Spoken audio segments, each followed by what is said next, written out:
चलिए आपके पास कोर्ट का ऑर्डर तो आ गया, मस्जिद को तो हाथ मत लगाइए। क्यों? मस्जिद तुम्हारे बाप की है। तुम्हारे अम्मा की जहेज में मस्जिद आई थी जो तुम टीवी चैनल पर बैठ के बोलते हैं। अब ये आजकल के ये जो लोग हैं, क्या पंडित मालविया से बड़े हिंदू हैं वो लोग? अरे दीवाने उस जमाने में यूज्ड मटेरियल बचा उसको इस्तेमाल करते थे। उससे क्या साबित कर रहे हैं आप? क्या ये भारत में ऐसा होगा? कितना निशाना बनाएंगे हमको आप लोग? अरे कौन है दीवाना जो टीवी के चैनल पर बैठकर बोलता है कि चलिए आपके पास कोर्ट का ऑर्डर तो आ गया, मस्जिद को तो हाथ मत लगाइए। क्यों? मस्जिद तुम्हारे बाप की है। मस्जिद तुम्हारे बाप की है। तुम्हारे अम्मा की जहेज में मस्जिद आई थी जो तुम टीवी चैनल पर बैठ के बोलते हैं। दीवाने समझ, अपने ईमान का सौदा करना है कर ले, तुझे जमीन बेचना है बेच ले, मगर मस्जिद का तो सौदा मत कर। ये वैसे लोग हैं।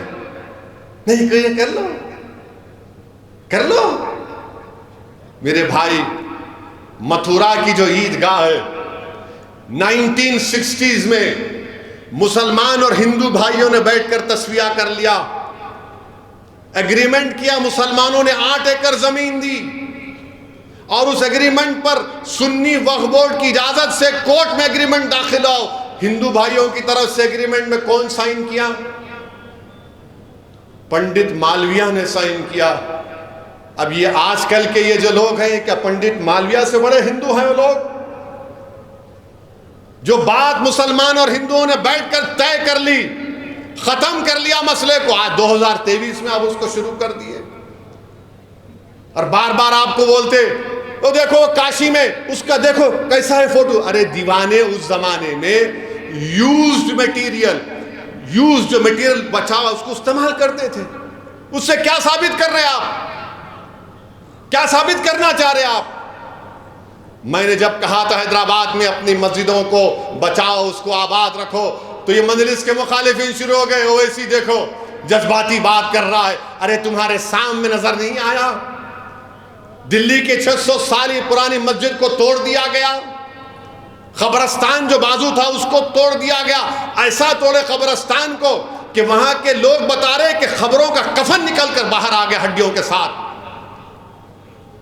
ये हो रहा है। मेरी बात को समझो आप। आपको अपनी ताकत को मजबूत करना पड़ेगा। सुनेरी बाग की मस्जिद पार्लियामेंट से करीब है।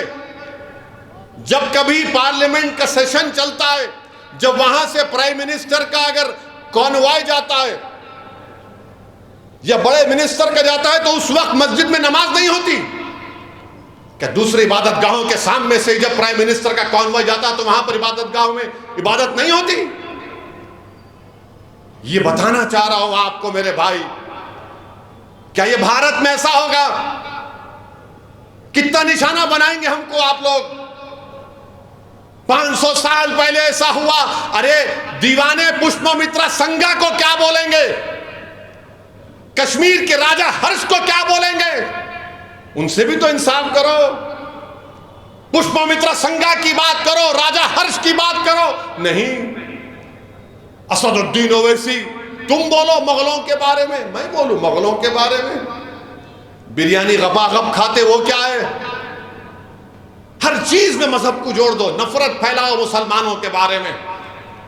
और मजलिस के मुखालिफिन भी इन्हीं के साथ मिले हुए हैं। मजलिस के मुखालिफिन इस एजेंडे को पूरा करना चाहते हैं, चाहे हैदराबाद हो, औरंगाबाद हो या सीमांचल की गयूर सरजमीन।